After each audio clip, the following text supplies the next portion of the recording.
Friends, காரக்குழம்பு நீங்கள் இது மாதிரி ட்ரை பண்ணி பாருங்கள். கண்டிப்பாக உங்களுக்கு பிடிக்கும். ஒரு கடாயில் எண்ணெய் ஊற்றிக்கலாம். நான் கடலெண்ணெய் சேர்த்துருக்கேன். கடுகு போட்டுக்கலாம். சீரகமும் வெந்தயமும் நீங்கள் கொஞ்சம் எக்ஸ்ட்ராவாக சேர்த்துக்கோங்க. காரக்குழம்புக்கு அப்போ தான் டேஸ்ட்டாக இருக்கும். கருவேப்பிலை ஆட் பண்ணிக்கலாம். நான் 2 பெரிய வெங்காயம் கட் பண்ணி வச்சுருக்கேன், அதை ஆட் பண்ணிக்கலாம். இந்த வெங்காயம் ஓரளவுக்கு நல்லா வதங்கணும். சின்ன வெங்காயம் சேர்த்துக்கிட்டா ரொம்ப டேஸ்ட்டாக இருக்கும் குழம்பு. இப்போ இந்த வெங்காயம் வதங்கினதுக்கப்புறம் இப்போது நம்ம மஞ்சத்தூள் ஆட் பண்ணிக்கலாம். வீட்டில் அரைச்சி வச்ச மிளகாய்த்தூள் ஒரு 2 ஸ்பூன் ஆட் பண்ணிக்கலாம். உங்களுக்கு காரம் அதிகமாக வேணும்னா இன்னும் கூட கொஞ்சம் அதிகமாக சேர்த்துக்கோங்க. இப்போ பெருங்காயம் ஆட் பண்ணிக்கலாம். இப்போ இது எல்லாத்தையும் சேர்த்து நல்லா வதக்கி விடலாம். ஏன்னா நம்ம இதில் நம்ம பூண்டு எதுவுமே ஆட் பண்ண போகிறதில்ல. தக்காளி ஆட் பண்ணிக்கலாம். ஒரு 2 தக்காளி சேர்த்துக்கலாம். உப்பு ஆட் பண்ணிக்கலாம்.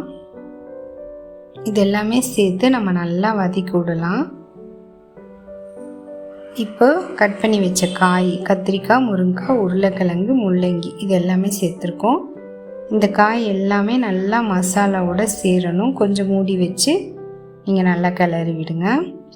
அதுக்கப்புறமா நம்ம இப்போ கொஞ்சம் தண்ணி ஆட் பண்ணிக்கலாம்.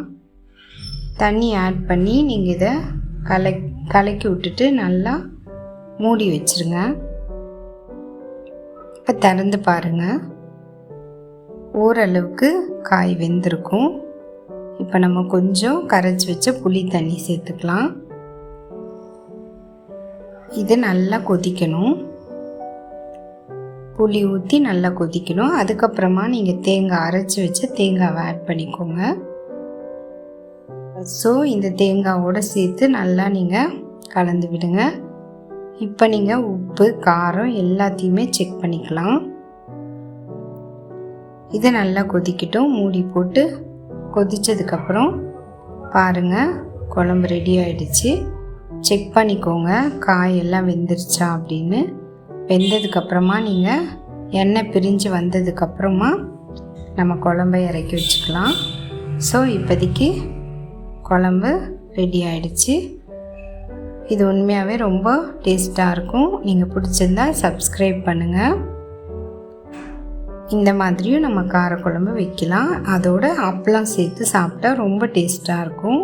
ட்ரை பண்ணி பார்த்துட்டு நீங்கள் சொல்லுங்கள். Thank you for watching.